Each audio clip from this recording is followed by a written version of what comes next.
ශ්‍රී ලාංකේය අභිමානය. And now, live at 12.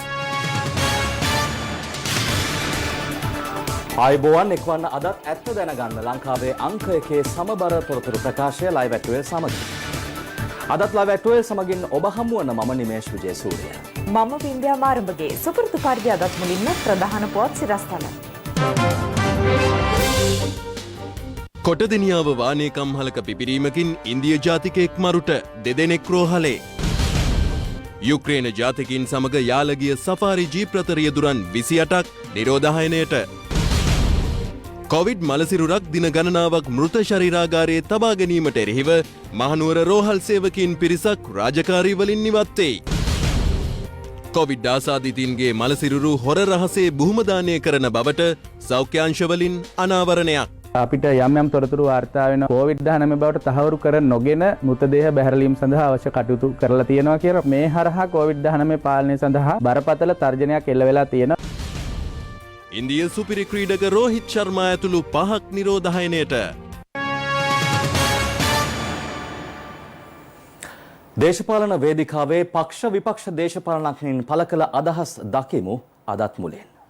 මම විශ්වාස කරන පළාත් සභාව කියන සුදු අලියෙක් නෙමෙයි. මම පළාත් සභාව හිටපු മന്ത്രിවරිය. ඒ മന്ത്രിවරියක් හැටියට මම බොහෝ වැඩ කටයුතු පළාත් සභාව හරහා කෙරුවා. පළාත් සභාව මැතිවරණය පවත්වලා ජනතාවට සේවය කරන්න පුළුවන් අවස්ථාවක් മന്ത്രിවරුන්ට දෙන්න ඕනේ. පෝට්ටුවේ මැතිවරණ ප්‍රකාශනයේ තියෙනවා පළාත් සභාව අවශ්‍ය කරනවා කියලා. එහෙම අවශ්‍ය කරනවා කියලා පළාත් සභාව කියන්නේ ගියා. කණ්ඩායමක් විරුද්ධ වුණා. NIP වාර්තාව ආව පළාත් සභාව පරාදයි. කවුද? පළාත් සභාව නැති කරේ ඔය දැන් කියන හිටපු ජනාධිපතිතුමා සහ යහපාලන ආණ්ඩුව. ඒගොල්ලොන්ට ඒක අමතක වෙලා. අපිට අමතක වෙන්නේ නැහැ. වෙලාවට ඡන්දෙ තිබ්බනම් දැන් පළාත් සභාව මේ වෙලාවට ක්‍රියාත්මකයි. මේ වගේ අර්බුදයක් එන්නේ නැහැ. ඒ කාලේ කොරෝනා තිබුණෙත් නැහැ. ආණ්ඩුවට තීරණයක් ගන්න සිද්ධ වෙනවා. එක්කෝ පළාත් සභාව පවත්වන්න නීතිය සංශෝධනය කරලා එහෙම නැත්නම් ඊට විකල්ප හඳුන්වලා දෙන්න රජයේ තීන්දුවක් අරගෙන තිබෙනවා. අලුත් ආණ්ඩු ක්‍රම ව්‍යවස්ථාවක් සම්පාදනය කරලා සම්මත කරගන්න මේ වසරේ නොවැම්බර් මාසයේ 16 වෙනි දිනට ප්‍රථම. අද කීයද තෙල් මිල ඩොලර් 50ක් ඉක්මවලා ගිහිල්ලා. හෙට අනිදානකොට තෙල් මිල තවත් ඉහළ යනවා. ඉන්දුවට බැස්සහම 7-5කින්වත් තෙල් මිල අඩු කරපු නැති ආණ්ඩුව තෙල් මිල 50ට ගියාම අඩු කරයි කියලා හිතනවාද? කොරෝනා නවත්තන්න හදනකොටත් විපක්ෂ බයයි. සේනාධන පුව නවත්තන්න හදනකොටත් විපක්ෂ බයයි. වැඩ කරනකොටත් විපක්ෂ බයයි. මේක බුදුමාකාර විපක්ෂයක් නේ. ඇත්ත ප්‍රශ්න යටපත් කරමින් ව්‍යාජ ප්‍රශ්න උඩට ගෙනමින් තියෙනවා. කාලී කතාව එහෙම හදපු මායාවක්. ඒ විතරක් නෙමෙයි මේ බුදු පිළිම කැඩීම, ආදාහනයේද භූමි දානයේද වගේ මේ හදලා තියෙන ගැටුමුත් අභ්‍යන්තරේ ඇත්තට තියෙන ප්‍රශ්නේ වහන මායාවක්. තොරම්බල් කර උද්ඝෝෂණ කර ඉන්න දෙයක් නෙමෙයි. ලෝකෙම සෞඛ්‍ය විද්‍යාව ඔප්පු කරලා පෙන්වන්නේ නැහැ. කොරෝනා වෛරස් එක භූගත ජලයට මුසු වෙන්නේ නැහැ කියලා ඔප්පු වුණොත් අන්න භූමි දානයේද ආදාහනයේද කියලා හරි තීරණයක් ගන්න පුළුවන්. එහෙම ගන්න. මේක ප්‍රකාශයට පච්චරණකම් මේ ජනතාවගේ මොළ විකෘති කරන ජාතිවාදී අවුස්සන දේශපාලනඥයන් මම ගෞරවයෙන් ඉල්ලා සිටිනවා මේ තීන්දුව ප්‍රකාශයට පච්චරණකම් ඉවසගෙන ඉන්න කියන එක. COVID-19 ආසාදනය වූ තවත් රෝගීන් 515 දෙනෙකු ඊයේ දිනේ මෙරටින් හඳුනාගත්තා. ඒ අනුව මෙරටින් වාර්තා වූ සමස්ත ආසාදිතින් සංඛ්‍යාව 44,000 ඉක්මවා ගියා. මේ අතර කොවිඩ් ආසාදිත මරණ 3ක්ද ඊයේ මෙරටින් වාර්තා වුණා. කොළඹ 13 ප්‍රදේශයේ පදිංචි වයස අවුරුදු 93ක කාන්තාවක් සහ කොළඹ 12 ප්‍රදේශයේ පදිංචි වයස අවුරුදු 76ක පුද්ගලෙක් COVID-19 ආසාදනය වීමෙන් මිය ගියා. එමෙන්ම අනන්‍යතාවය හඳුනා නොගත් අවුරුදු 80ක පමණ පුද්ගලයෙකුද කොවිඩ් ආසාදනය හේතුවෙන් මිය ගිය බව රජයේ ප්‍රවෘත්ති දෙපාර්තමේන්තුව සඳහන් කළා. ඒ අනුව මෙරටින් වාර්තා වන සමස්ත කොවිඩ් ආසාදිත මරණ සංඛ්‍යාව 211ක් දක්වා ඉහළ ගියා. COVID-19 ආසාදනය වී මිය යන පුද්ගලයන් මේ වන විට ආදාහනය කිරීමටත් COVID-19 අවදානම් ප්‍රදේශවල පිහිටි නිවෙස් තුල සිදුවන මරණ පිළිබඳ අවසන් කටයුතු සෞඛ්‍ය උපදෙස්වලට අනුව සිදු කිරීමට සෞඛ්‍ය අංශ නියම කර තිබෙනවා. එහෙත් මහජන සෞඛ්‍ය පරීක්ෂකවරුන්ගේ සංගමය සඳහන් කළේ ඇතැම් අවදානම් ප්‍රදේශ තුල පිහිටි නිවාස තුල සිදුවන මරණ රහසිගතව බුහුමදානය කිරීමේ සිද්ධීන් කිහිපයක් වාර්තා වන බවයි. අපිට වාර්තා වෙනවා බේරුවල ප්‍රදේශයේ මෙවැනි අවස්ථා එකක් සම්පූර්ණයෙන්ම මේ වෙනකොට විමර්ශනයක් පැවැත්වෙනවා තහවුරුණු සාක්ෂි මත පදනම්ව. ඒ වගේම තව 3ක් අපිට යම් තොරතුරු වාර්තා වෙනවා මෘතදේහ මේ සෞඛ්‍ය බලධාරීන්ගේ උපදෙස් ගන්නේ නැතුව සහ COVID-19 බවට තහවුරු කර නොගෙන මෘතදේහ බැහැරලීම සඳහා අවශ්‍ය කටයුතු කරලා කරලා තියෙනවා කියලා. මේ සම්බන්ධව ඒ අදාළ කොට්ටාශ භාර ග්‍රාම නිලධාරීවරයාවත් දැනුවත් වී නැති බව තමයි අපිට වාර්තා වෙන්නේ. මේ ප්‍රදේශයේ COVID-19 ආසාදිතයින් ඉතාම විශාල වශයෙන් වාර්තා වෙනවා. තවදුරටත් පාලනය නොවුණු ආසාදනයක් තියෙන්නේ. එවැනි ස්ථානයක යම් පුද්ගලයෙක් මිය ගියාම මේ මෘතදේහ සම්බන්ධව PCR පරීක්ෂණයක් කරලා COVID-19 ආසාදනය තිබුණාද කියලා සැකහැර තහවුරු කරගන්නේ නැතුව මෙවැනි කටයුත්තක් කිරීම හරහා COVID-19 පාලනය සඳහා බරපතල තර්ජනයක් එල්ල වෙලා තියෙනවා. ඒ සම්බන්ධව රජයේ බලධාරීන්ගේ අවධානය යොමු කරනවා. ඒ වගේම නිවැරදි විමර්ශනයක් කරලා මේකට යම් පුද්ගලයෙක් හෝ නිලධාරියෙක් සම්බන්ධ නම් ඔවුන්ට එරෙහිව නීත්‍යානුකූලව කටයුතු කරන්න සහ මෙවැනි සිදුවීම් සිදු නොවන අන්දමට පූර්වාදර්ශ සපයන්න කියලා අපි රජයට සහ බලධාරීන්ට දැනුවත් කරන්න කැමතියි. මේ අතර කොවිඩ් ආසාදිත මලසිරුරු බහුමදානය කිරීමට අවසර ලබා දෙන ලෙස විවිධ පාර්ශවවලින් ඉල්ලීම් සිදු කෙරෙන අතර ඒ පිළිබඳව ශ්‍රී ලංකා රාජ්‍ය ආයුර්වේද වෛද්‍ය නිලධාරීන්ගේ සංගමය අද කැඳවා තිබූ මාධ්‍ය හමුවකදී මෙලෙස අදහස් පළ කළා. විශේෂයෙන්ම මෙතනදී මේක සම්බන්ධයෙන් ගන්නා වූ තීරණය විධිමත් තාක්ෂණික කමිටුවක් කරා ගත යුතුයි. නමුත් මේ වෙනකන් රජය තමන්ගේ දේශපාලන න්‍යාය පත්‍රයන්ට අනුව විවිධ කමිටු පත් කරලා කමිටුවල තීරණ වලින් හරියමං මේ තීරණයක් ගන්න අවස්ථාවක් ලබා දීලා නැහැ. ඊට අමතරව ගන්නා වූ තීරණ සම්බන්ධයෙන් මහ ජනතාව දැනුවත් කිරීමට පැකිලෙනවා. මෙතනදී විශේෂයෙන්ම කියන්න අවශ්‍යයි ලංකාවේ කොවිඩ් හින්දා මේ වෙනකොට ගැසට් මගින් කියලා තියෙනවා නම් ආදාහනය කරන්න කියලා. ඒක මේ වෙනකන් බලපවත්වන්න ඕනේ. මොකද එතනදී සෙල්සියස් අංශක 1800ට එහා උෂ්ණත්වයකදී මේ වෛරස් එක පවතින්නේ නැහැ. ඒක තමයි හොඳම ක්‍රියාමාර්ගය. එහෙම නැත්නම් මේක ආසාදනය වෙන්න කන්ටැමිනේට් වෙන්න තියෙන ඉඩකඩ වැඩි. මේක ගෙනියනකොට දානය කරන්න ගෙනියනකොට ඒ ස්ථානයේ අනුව මේක තියෙන්න පුළුවන් කාල සීමාවක් තියෙනවා. මොකද විශේෂයෙන්ම මේක අපි දැනගන්න ඕනේ කාරණයක් තමයි එක එක උපස්තරවල අජීවී උපස්තරවල තියෙන්න ඕන කාලය දින 3ක් දක්වා කඩදාසි උපස්තරයක පවා මේක තියෙන්න පුළුවන් කියලා විද්‍යාත්මකව හොයාගෙන තියෙනවා. ඉතින් ඒක නිසා විශේෂයෙන් මේක මෘත දේහයක වුණත් සෛල 100%ක්ම මිය ගිහිලා නැති අවස්ථාවක් තියෙන්න පුළුවන්. සමහර උපස්තරවල ඒ කියන්නේ ඒ වෛරස් එක පවතින්න පුළුවන්. ඉතින් ඒක නිසා මේක විධිමත් තාක්ෂණික කමිටුවක් හරහා අධ්‍යයනය කරන්න ඕනේ. ඒ තාක්ෂණික කමිටුව සුදුසුකම්ලත් තාක්ෂණික කමිටුවක් වෙන්න ඕනේ. මේ අතර COVID-19 ආසාදිතව මිය ගිය අකුරණ ප්‍රදේශීය පුද්ගලයෙකුගේ සිරුරක් මහනුවර ජාතික රෝහලේ මෘත ශරීරාගාරය තුල තබා ගැනීම හේතුවෙන් රෝහල් කාර්ය මණ්ඩලයේ පිරිසක් සිය රාජකාරී වලින් ඉවත්ව තිබෙනවා. රෝහල් ප්‍රකාශකයෙකු සඳහන් කළේ පශ්චාත් මරණ පරීක්ෂණ කටයුතු වල නිරත වන කාර්ය මණ්ඩල සමාජිකයින් පිරිසක් එලෙස සිය සේවාවලින් ඉවත් වී ඇති බවයි. මේ අතර කොවිඩ් හේතුවෙන් මිය ගිය සිරුරු ආදාහනය කිරීමට අවසර ලබා දෙන ලෙසට කෙරෙන ඉල්ලීම් සම්බන්ධයෙන් අමාත්‍ය චමල් රාජපක්ෂ මහතා අද මෙලෙස අදහස් පළ කළා. රටට ඒක නීතියක්. එහෙමනම් ඉතින් නීතිය කාටත් පොදු වෙන්න ඕන. කෙනෙකුට එක විදියක් තව කෙනෙකුට එක විදියක් කරන්න බෑ. සෞඛ්‍ය බලධාරීන් තමයි මේ වෛරසයේ තියෙන භයානකකම සහ එය වළක්වා ගැනීමට ගත යුතු පියවරල් ගන්න. ඒවට අවනත වුණොත් තමයි අපිට පුළුවන් වෙන්නේ මේවා පාලනය කරගන්න. මේ අතර COVID-19 ආසාදිත පුද්ගලයන් 515 දෙනෙකු ඊයේත් මෙරටින් හඳුනාගත්තා. ඔවුන්ගෙන් 419 දෙනෙකුම පෑලියගොඩ කොවිඩ් පොකුර ආශ්‍රිතව හඳුනාගත් අතර තවත් 83 දෙනෙකු බන්ධනාගාර කොවිඩ් පොකුර ආශ්‍රිතවත් තවත් 13 දෙනෙකු විදේශයන්හි සිට පැමිණි පිරිස අතරිනුත් හඳුනාගෙන තිබෙනවා. ඊයේ හඳුනාගත් රෝගීන්ගෙන් වැඩිම පිරිසක් ගම්පහ දිස්ත්‍රික්කයෙන් වාර්තා වූ අතර එම සංඛ්‍යාව දැක්වුණේ ආසාදිතයින් 144ක් ලෙසයි. එමෙන්ම මහනුවර දිස්ත්‍රික්කයෙන් ආසාදිතයින් 96 දෙනෙකු ඊයේ වාර්තා වී තිබුණා. කොළඹෙන් වාර්තා වී තිබුණේ ආසාදිතයින් 47 දෙනෙකු පමණයි. කළුතර දිස්ත්‍රික්කයෙන්ද ආසාදිතයින් 12 දෙනෙකු හඳුනාගෙන තිබුණා. මේ අතර කොවිඩ් ආසාදිතයින් හමුවීමත් සමග කාතන්කුඩි ප්‍රදේශයේ තවදුරටත් හුදකලා කර තිබෙනවා. ඊයේ දිනේදීත් එම ප්‍රදේශය ආශ්‍රිතව රැපිඩ් ඇන්ටිජන් පරීක්ෂණ 147ක් සිදු කර තිබූ අතර එම පරීක්ෂණ වලින් ආසාදිතයින් 7 දෙනෙකු හඳුනාගෙන තිබුණා. මේ අතර පොළොන්නරුව ගල්ඇල්ල ප්‍රදේශයේ පිහිටි ප්‍රතිකාර මධ්‍යස්ථානයෙන් පලා ගිය කොවිඩ් ආසාදිතයින් සොයා තවදුරටත් පරීක්ෂණ පවත්වනවා. එලෙස පලා ගිය ආසාදිතයින් 5 දෙනාගෙන් එක් අයෙකු මීට පෙර හඳුනාගත් අතර සෙසු ආසාදිතයින් සොයා ගැනීම සඳහා පොලිසිය මහජනතාවගේ සහාය අපේක්ෂා කරනවා. කුරුණෑගල පොලිසිය මගින් විශේෂ විමර්ශනයක් සිදු කළා. කුරුණෑගල නගරේ කච්චේරිය අසල බස් නැවතුම් පොලේදී මේ බස් රථයෙන් 12 දෙනෙක් පමණ මගින් බැස තිබෙන බවට අනාවරණය වෙනවා CCTV දත්ත අනුව. ඒ අනුව මෙම සැකකරුවන් 5 දෙනාත් ඒ අතර සිටි බවටයි පොලිසිය විශ්වාස කරන්නේ. කෙසේ වෙතත් මේ සැකකරුවන්ගේ එක් අයගේ ඇරෙන්න දැනට අත්අඩංගුවට ගැනීමට සිටින ඉතිරි 30 දෙනාගේ ඡායාරූප අපි මාධ්‍ය වෙත ලබා දීලා තියෙනවා. අපි ඉල්ලා සිටිනවා ජනතාවගෙන් මේ ඡායාරූපවල සිටින පුද්ගලයන් පිළිබඳව ඔබ දැක්කොත් නැත්නම් ඔබට යම් තොරතුරක් ලැබුණොත් කරුණාකර ළඟමැති පොලිස් ස්ථානයට දැනුම් දෙන්න. 119ට දැනුම් දෙන්න. එසේත් නැත්නම් පොළොන්නරුව මූලස්ථාන පොලිස් පරීක්ෂකවරයාගේ 071 859 1233 දරන දුරකථන අංකයට දැනුම් දෙන ලෙසට අපි කාරුණිකව ඉල්ලා සිටිනවා. කවුරු හරි කෙනෙක් මේ පුද්ගලයන්ට රැකවරණය ආරක්ෂාව නවාතැන් කෑම බීම චේතනාන්විතව ලබා දෙනවා නම් ඒ අයට එරෙහිවත් අපි තා දැඩිව නීතිය ක්‍රියාත්මක කරන්න පසුබට වෙන්නේ නැහැ. මේ පුද්ගලයන් 4 දෙනා සමාජය තුල සිටීම තුලින් තවත් පොකුරු අණු පොකුරු රාශියක් නිර්මාණය වීමට ඉඩ තිබෙනවා. යාල සංචාරක ජීප් රථ රියදුරන් 28 දෙනෙකු නිරෝධායනයට යොමු කර තිබෙනවා. ඒ යුක්‍රේන සංචාරකයන් පිරිසක් සමග යාල වනෝද්‍යානයේ සංචාරය කිරීම හේතුවෙන්. සංචාරක කර්මාන්තය නගා සිටුවීමේ අරමුණින් මෙරටට සංචාරකින් යළි ගෙන්වා ගැනීම පිළිබඳව සොයා බැලීමේ නියම ව්‍යාපෘතියක් පසුගියදා රජය ආරම්භ කළා. ඒ අනුව පසුගිය 28 වනදා සිට ඊයේ දක්වා ගුවන් යානා 3කින් සංචාරකින් 559 දෙනෙකු මෙරටට පැමිණ තිබෙනවා.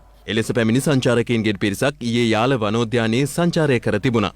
ඒ තිස්ස මහාරාම ප්‍රදේශයේ සංචාරක ජීප් රථ 28කින් අදාළ සංචාරය නිම කිරීමෙන් පසුව ජීප් රථ රේදුරන් 28 දෙනා නිරෝධායනය සඳහා යොමු කිරීමට යුද හමුදාව ඊයේ පසරුවේ කටයුතු කර තිබුණා. ඒ අදාළ සංචාරකයින්ගෙන් කිහිප දෙනෙකු මෙරටදී කරන ලද PCR පරීක්ෂණවලදී COVID-19 වෛරස ආසාදිතයින් ලෙස හඳුනා ගැනීම හේතුවෙන් සම්බන්ධන අපේ ප්‍රදේශ මහජන නියුතිය එතුමාම අපි විශ්වාස කරා එතුමත් ඇත්තටම අහු වුණාද කියන අපි දන්නේ නැහැ. මේ සෆාරිය ගිහිල්ලා ආවට පස්සේ තමයි මේ යුද හමුදායෙන් ඇවිල්ලා අපිව දැනුවත් කරන්නේ මේ දවස් 14ට අපි යමුනේ කියලා. අපි හාම කමිටියක් දන්නේ නැහැ. දන්නවනම් අපි එන්නේ නැහැ. ඇයි මේ රුපියල් 700කට අපි මේ දවස් 14ක් මේ කොහාටද වෙලා මේ හිර වෙලා ඉන්නේ.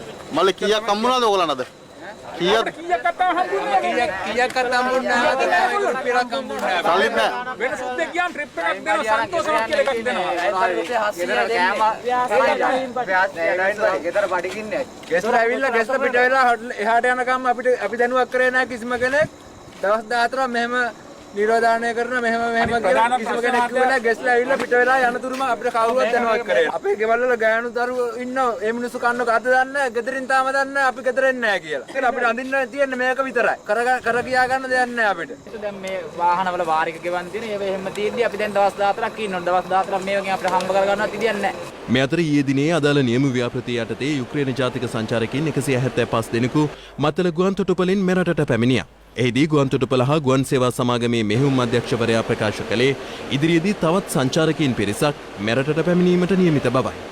මේ ට්‍රැවල් බබල් කන්සෙප්ට් එක ඇතුලේ මම විශේෂයෙන් මතක් කර දෙන්න ඕනේ ට්‍රැවල් බබල් එකක් හැටියට.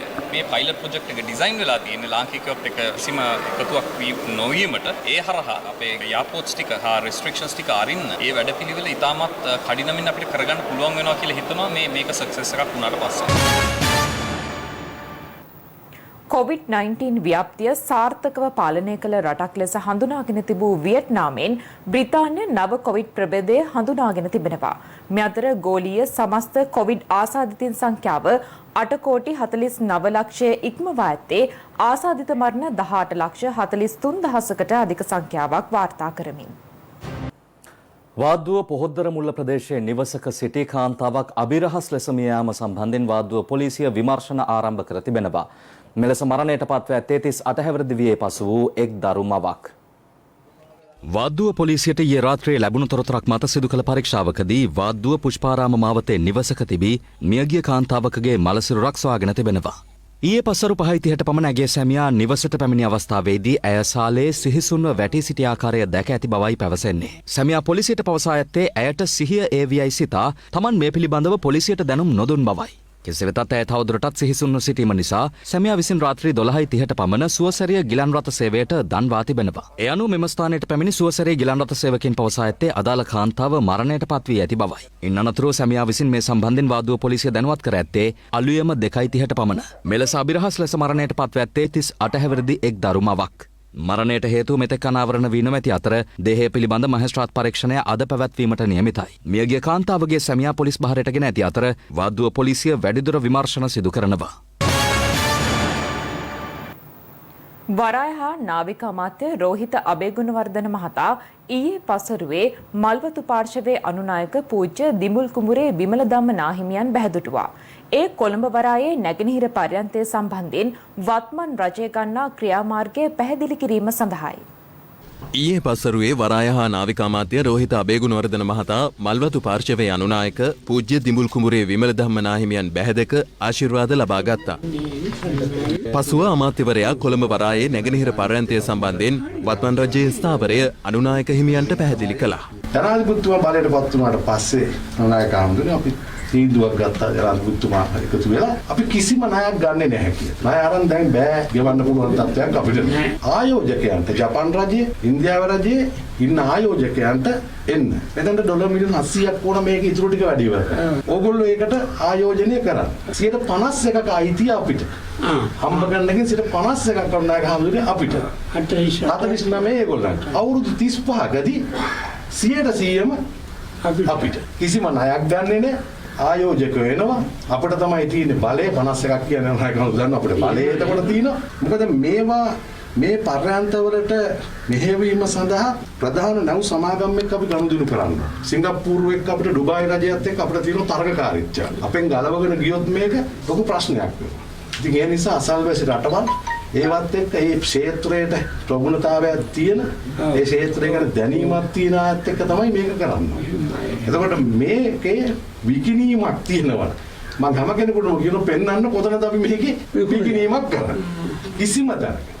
දැන් අපි ජනාධිපතිතුමාගෙත් අපේ ප්‍රතිපත්ති අපි ගම්වල හැදිලා හිටපු යනවා ගන්න ඒ නිසා කිසිම මේකේ කොහෙවත් තැනක විකිණීමක් නැහැ. කොහොම හරි මේ රටේ ගොඩ ගන්න අනිවාර්යයෙන් ගරු එමෙතුමනි විපක්ෂයේ චෝදනා කරන්නේ ඔබතුමාලා 51ක් දෙන්න යනවා සමහරු කියනවා 85ක් දක්වා දෙන්න යනවා කියලා. නෑ ඉතින් ඒ කියන්නේ චීනයට හිලව්වට මේ වරාය අධිකාරිය දෙන්න බලාපොරොත්තු වෙනවා කියලා කරලා. ඒ අතරේ වෘත්තීය සමිති චෝදනා කරනවා ඒගොල්ලන්ට මේක කරගෙන යන්න පුළුවන් අපිට ඒ සල්ලි දෙනවා කියන ඩොලර් මිලියන 700 ගන්න හොයන්න පුළුවන්.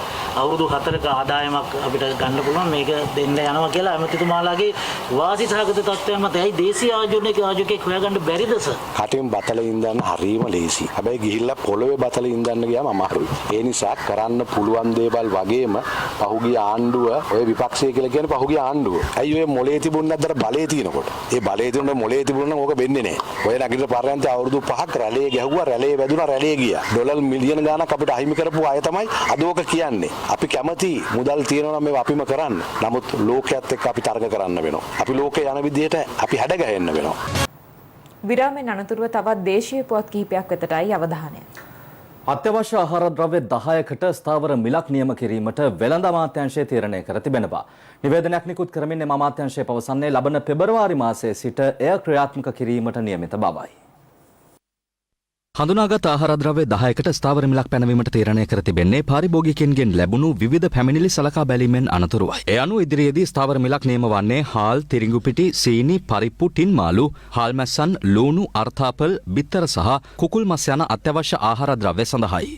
එම මිල ස්ථායි කරන වැඩපිළිවෙල ලබන පෙබරවාරියේ සිට මාස 6ක කාලයක් දක්වා පවත්වාගෙන යාමටයි සැලසුම් කර ඇත්තේ.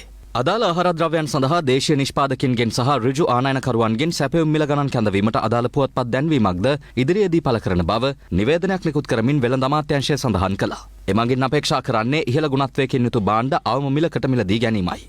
ඒ අනුව අවම සැපයුම් මිල ගණන් යටතේ ලබා ගන්නා අදාළ නිෂ්පාදනයන් ඍජුවම සතොස්ස සමුපකාර සහ කිව්ෂොප් ජාලය හරහා පාරිභෝගිකයන් අතට පත් කිරීමට බලාපොරොත්තු වන බවයි අමාත්‍ය ආචාර්ය බන්දුල ගුණවර්ධන මහතා සඳහන් කරන්නේ.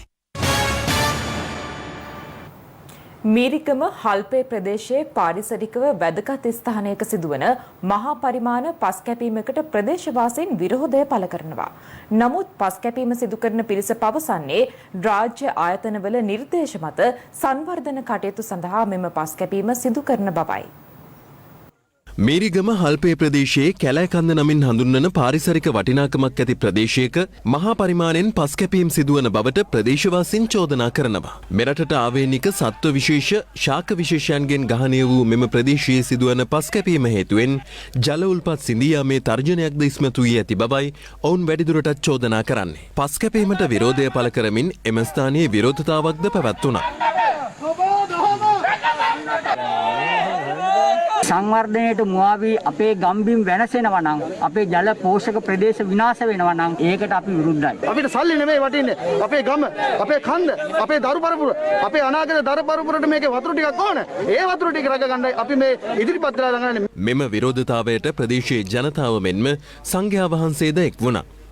දිවුලපිටිය ප්‍රාදේශීය සභාවේ ගරු සභාපතිතුමා විසින් තාවකාලිකව මේ බලපත්‍රය අවලංගු කරලා තියෙනවා. එසේ තිබියදී මේ දිනවල මේ පස් කැපීම සිද්ධ කරනවා. ඉතින් අපේ විහාරස්ථානයේ ඉහළ කන්ද මායිම තමයි මේ පස් කැපීම සිද්ධ කරන්නේ. ජල මූලාශ්‍ර පද්ධතියම මේ විනාශ වෙනවා. මේව වළක්ව ගත්තේ නැත්නම් රටට ජාතියට විශාල අපරාධයක් සිද්ධ වෙන්නේ. මෙම චෝදනා බැහැර කරමින් පස් කැපීමේ නිරත වන්නන් මෙලෙස අදහස් පළ කළා. හයිවේකට මේ පස්සේ ඕනේ වෙනපස් තියෙනවා මෙතන. ආ ඉතින් ඒව කපද්දි ගෑ ගන්නවා. ඒත් ළමයි අනාථ වෙනවා. පිට කට්ටිය තමයි මේ විරෝධතාවයට සහභාගී වුනේ. එතකොට මේකෙදි මේ හාමුදුරුවෝ ඇවිල්ලා තියෙන මේ ගමේ පන්සලේ හාමුදුරුවෝ නෙමෙයි.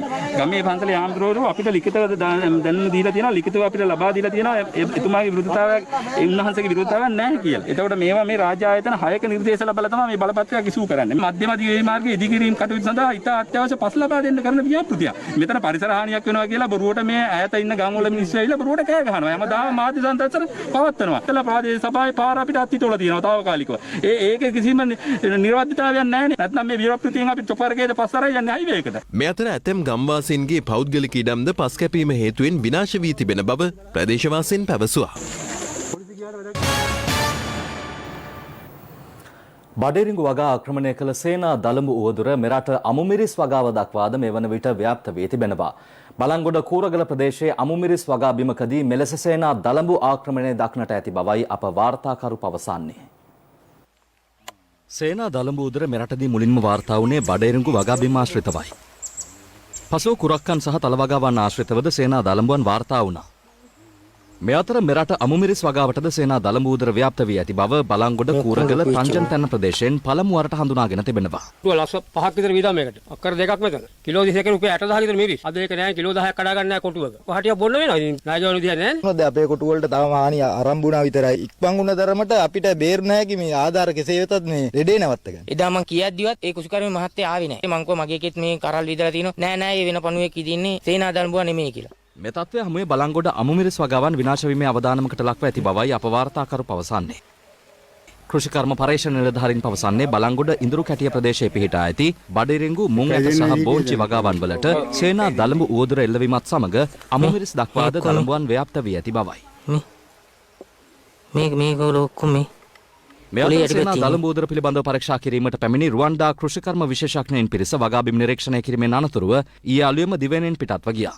මේ අතර කෘෂිකර්ම මාත්‍ය මහින්දානන්ද අලුත්ගමගේ මහතා සඳහන් කළේ රුවන්ඩා රාජ්‍යයෙන් ගෙනා කිසිදු රසායනිකයක් මෙතෙක් සේනා මර්ධනයට භාවිත නොකළ බවයි. හෙක්ටයාර් 1,50,000කට ආසන්න ප්‍රමාණයක් වගා කරන්න කටයුතු කළ දෙනවා ගොවීන්. ඒ අතරතුරේ අපි බලාපොරොත්තු නොවිච්ච අවස්ථාවක සේනා දළඹුවා විසින් මෙම බඩගිරු වලට හානි කළා තියෙනවා. අවශ්‍ය රසායනික ද්‍රව්‍ය ලබා දීලා මේක පාලනය කරගන්න යම් තාක් දුරට කටයුතු කළා තියෙනවා. අපි ගොවීන්ට යම් හානියක් සිදු වුණොත් වන්දි ලබා දෙන්නත් කටයුතු කළා තියෙනවා. කිසිසේත් අපි බඩගිරු ආනයනය කරන්න බලාපොරොත්තු වෙන්නේ නැහැ. අමාත්‍යවරයා වැඩිදුරටත් පවසන්නේ මෙරට බඩේරිඟු වගාවෙන් 5% වගාහානියක් පමණක් සේනා උවදුරෙන් සිදු වී ඇති බවයි. මාධ්‍යවල වැරදි මත තියෙනවා අපි රුවන්ඩාවෙන් බෙහෙත් ගෙනල්ලා මෙහෙ බෙදුවා පාවිච්චි කරක සම්පූර්ණ අසත්‍යයක්. ඔවුන් ස්වේච්ඡාවෙන් ඇවිල්ලා ඔවුන්ගේ වියදමෙන් ඇවිල්ලා අපට සහාය දීමක් පමණයි සිදු වුණේ. මේ අතර මිද්දෙනිය ලබුහෙන්ගොඩ සහ අඹගසාර ආදී ප්‍රදේශවලද මේ වන විට සේනා දළඹුවන් ව්‍යාප්ත වී තිබෙනවා. තෙල් බෙහෙත් එහෙම ගහලා 9 සැරයක් විතර ගැහුවා. අලු වී10 එහෙම කරලා දැම්ම. ඊට අමතරව මේ අපි පිරිත්පැන් හිටන් මේව කරලා වගාවට මේව කරා. ඒ තෙලට ඒ වුණාට සතුන් නම් මැරුණේ නැහැ. ඉතින් රජේවල් වලට දොස් කියලා අරවා මේව වැඩක් නැහැ. ඉතින් මේවා ඉතින් මේ ඕපාතික වෙලා හැදෙන සතුන්නේ ඉතින් මොකද්ද කරන්නේ ඉතින් අපි. දැන් රුපියල් 25000ක් විතර ඉවරයි මේ වැඩේ. දැන් ආපහු පෝර දාන්නක් තියෙනවා, තව තෙල් ගහන්නක් තියෙනවා. එන්නේ හානියක් වෙනවනේ. ඒකින්ද තමයි ඉතින් මේ අතරගෙන පොඩ්ඩක් හිටියේ.